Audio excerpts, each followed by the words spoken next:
Oh, so you're blind? How can you be a service dog? He's so little. So, what's your problem? Telling someone you can't be here prior to inquiring about why this dog is there is quite invasive and confrontational. They accept you, but they're annoyed. They treat you like you're an inconvenience. It's like being called a fake. We need to do better than we have in the past. Just ask, is that a service dog?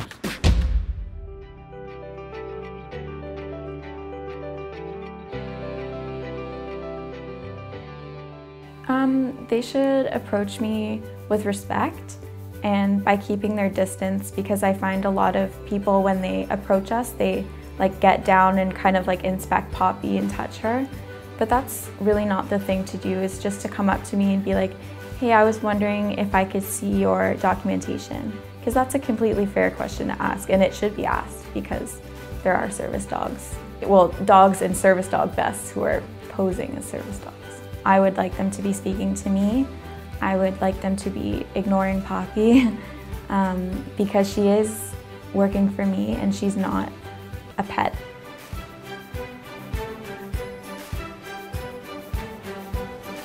Here, bud.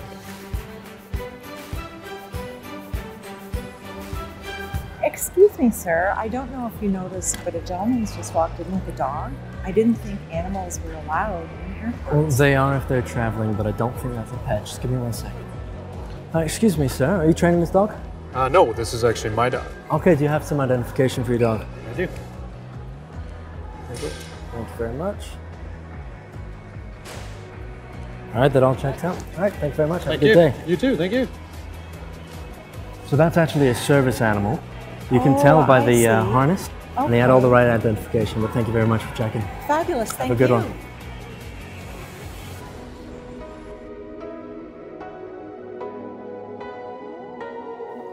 Crowds. Trying to keep track of everyone that's around you. That's a bad one for me. I don't like people coming up behind me. Not at all. I don't like people. Snoopy creates that barrier so that people can't sneak up behind me. It can be crowded spaces, but oftentimes a lot of us really struggle with ambient noise. So just a dull roar can really upset us. And the reason that can upset someone with PTSD so much is that we're dealing with something called hypervigilance. So because we were on alert so often doing our jobs that cause these traumatic symptoms, our brains were almost conditioned to always be on alert, always be paying attention, and too much. So that's why it's called hypervigilance.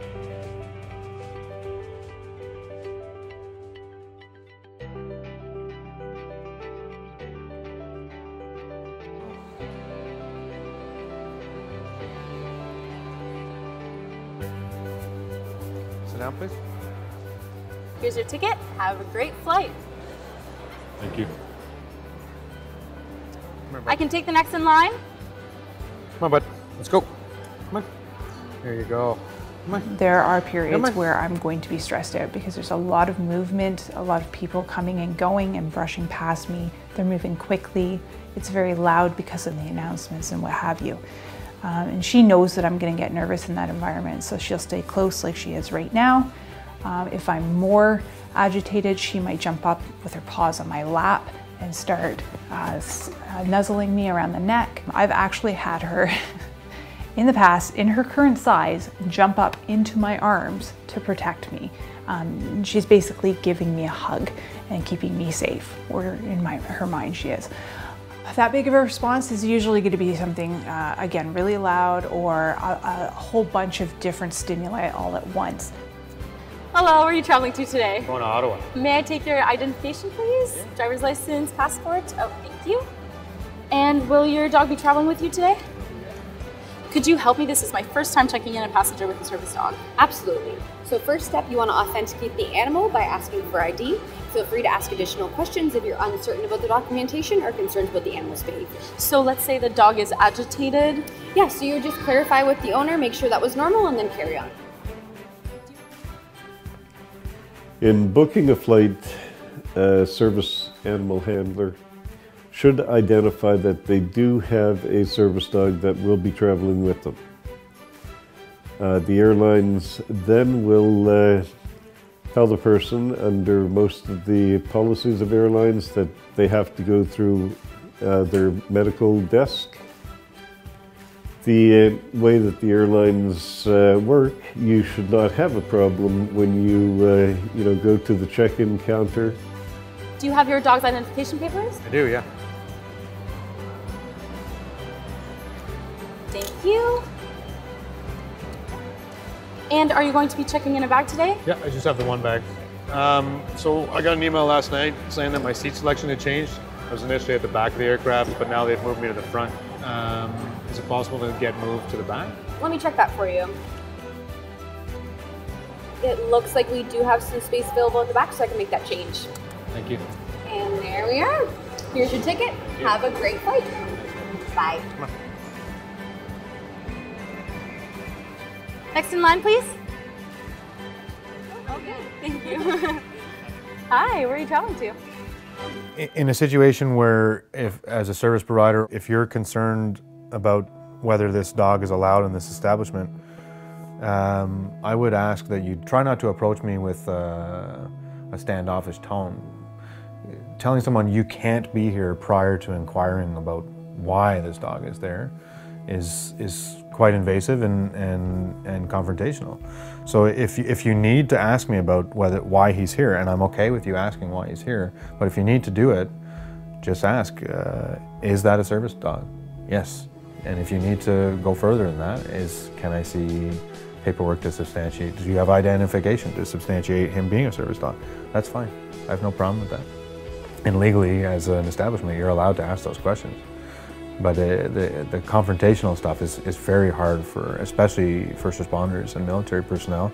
We don't necessarily deal with confrontation very well when we're dealing with a disability like PTSD. And you could look at the autism spectrum as well. That person or their family that are with a dog, a service dog, a confrontation is horribly detrimental to that family, you know. So a gentle approach, that's fine. Bonjour, hello. Bonjour. Puis-je voir votre carte d'embarquement, s'il vous plaît? Oui. Merci. Veuillez mettre vos bagages dans les lignes, s'il vous plaît? Oui. Si vous avez des liquides, aérosols, crème au gel, le passer dans le bac, s'il vous plaît. Si vous avez des électroniques de grande taille comme un ordinateur, le passer dans le bac. Non. Si vous avez du métal, change celui-là dans vos poches. Non. Merci beaucoup, madame. Merci. Vous pouvez procéder. Bonne journée. Bonjour, hello. So it's very important that that customer care people begin to realize that when they see a service dog, that's the time to assist the person, maybe help them through a shorter line, like they do somebody in a wheelchair. We need to do better than we have in the past. Bonjour, hello, monsieur. Bonjour. Est-ce que je peux voir votre carte d'embarquement, s'il vous plaît? Merci. C'est beau. Et vous pouvez diriger vers la voie réservée aux familles et aux personnes ayant des besoins spéciaux. OK, merci. Merci beaucoup. Bonne journée. I get defensive if I'm in an elevated state. So a harsh approach is gonna get a negative result. So it's important that you approach people with a calm demeanor and potentially offer them some accommodation if you have any, instead of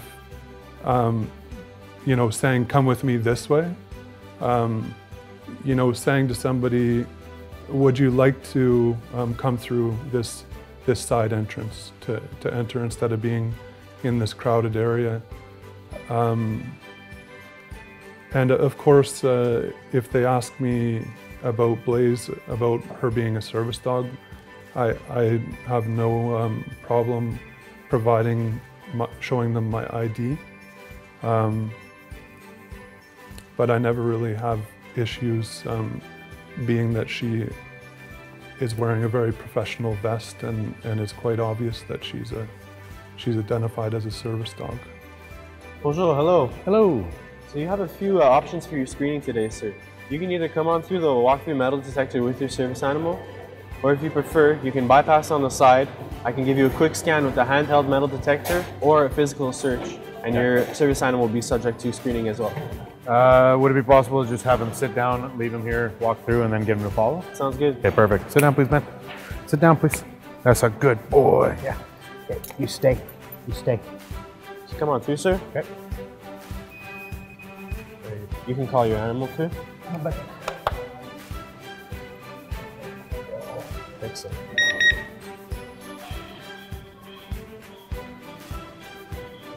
So you have alarmed at the waist, sir, so I'm going to be giving you a quick scan today, all right? Yeah. So this is the handheld metal detector, sir. I'm going to give you a quick scan with it. Every time it beeps, I'm just going to have to verify that area, all right? You have something in your pocket, sir? Oh, car keys. Just keep those in your hand. Okay.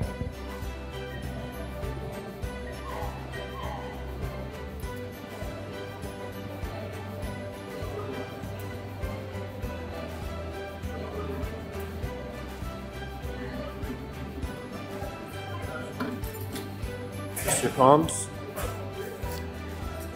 At your waistline where your belt would be. Yep. Your shoelaces. And I just need to do a visual inspection of your service animal. Yeah, no problem. Perfect, you're all good to go. You can go ahead and grab your stuff. Thank you so much. Have a good day. Certainly, if you have a question about someone with a service dog, I would say approach, but make sure you keep your distance from the animal because they need to work and they are going to be interested when you come up because they want to know what you're doing there. So just keep your distance and say, you know, just politely ask, can I ask you a question about your dog? And usually your answer from whoever the handler is going to be, okay, what's the question? And then you can ask, you know, is your dog a service dog, or can I touch your dog, or is your dog friendly, what kind of dog, whatever your question is. And you're still keeping that distance and that dog is still able to work. Because more often than not, that's the problem, is that people are coming within that space that we need for our dog to work properly. And they're immediately assuming that since the dog has come near them, that they can touch the dog, or that they have the right to ask any question they wish about the dog.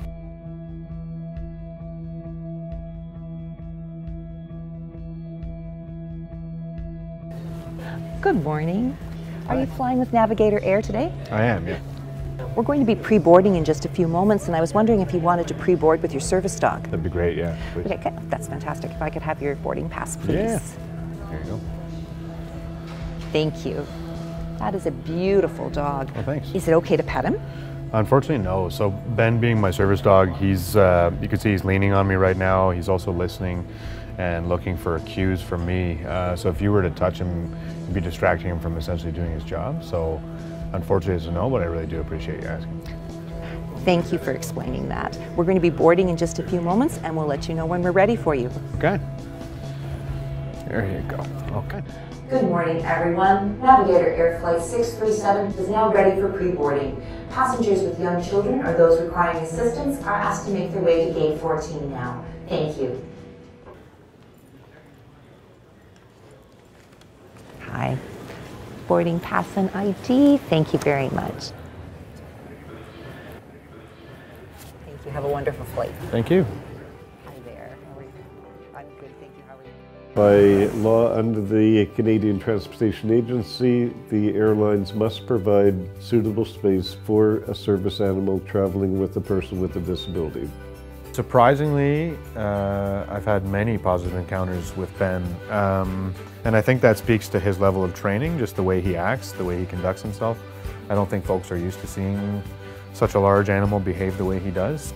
So on the plane, she can fit in the footwell of 2 or 2 and a bit spaces. It means that I lose all my foot space, but that's okay. She can't fit under the seat though, she's just too tall. But she usually can wrap around in 2 foot spaces. They don't like the service dogs on the seats. It's not fair, they shouldn't be there anyhow. If they did allow it though, she would gladly take it. She would actually fit better there because you can lift the armrests, but On a plane, she fits fairly well. They will only allow a dog up to a certain size on a plane, which is understandable just because of spacing.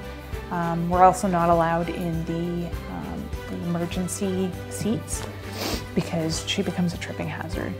So I mean, there are some rules that they have to work around and we have to work around. Again, I have to tell them ahead of time that she's going to be there so that they save me that extra seat because they can't kick somebody off the plane when I arrive and, oh yeah, I have a service dog, sorry. It's just not fair to anybody. And there's no way we'd ever fit in one space. She'd be on top of me the entire time. I've been accommodated very well on all the airlines I've dealt with in Canada. What they ask for Ben is that he sits at my feet under the seats in front of me. And oftentimes I'll board the aircraft before a lot of folks so that when they offer to anybody with small children or that needs special assistance, and you can board the aircraft early, I'll take them up on that offer. So oftentimes people won't even know Ben's on the plane. It's anywhere I am with him that he's sort of concealed. When folks see him stand up, they're flabbergasted. They can't imagine that this animal was in here and they didn't know it. Because usually a dog this size, they're moving around, they're barking, they're licking, they're jumping. But well-trained service animals, they don't really act like what we as a society consider pets to act like.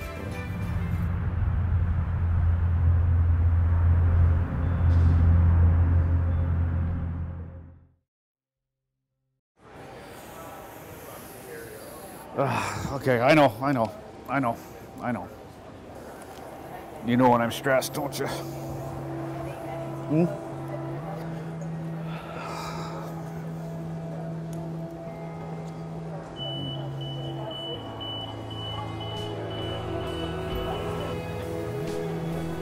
Hey man. Hey, how are you? Not bad, how are you? Good, good. I see you've got the same kind of dog I got. I do, yeah. Looks like the same company too. It is. MSAR? MSAR, yeah. He, she? It's a she. Her name is Tula. Tula, she's gorgeous. Yeah. Did you have any problems on the plane at all?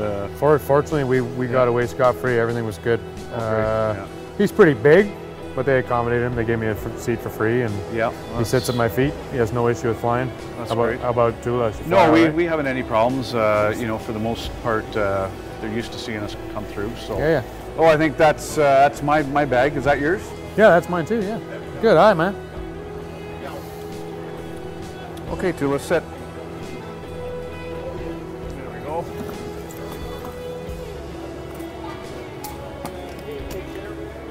It was really good to meet you. Yeah, take care. Thanks All again the for everything best, you've done. Yeah, cheers. Thanks. Thanks a lot. Take care.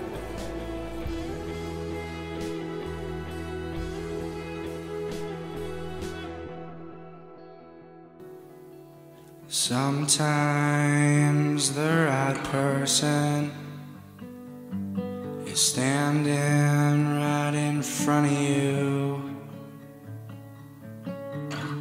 You might not notice, but I know he notices you. I'm not broken,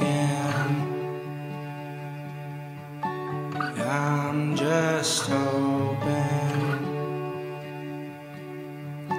you're my greatest fear. Maybe you just don't see him. There's no writing on the wall. Things that you say might confuse him. None of that matters at all. Dreams of being around her. Dreams of the perfect chance. I'm not broken. I'm just hoping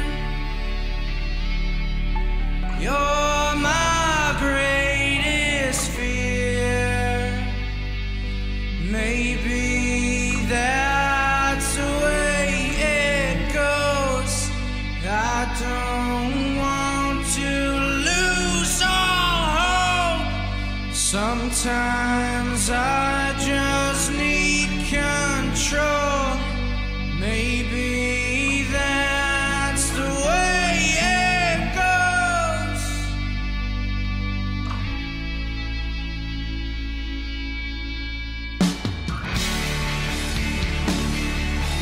I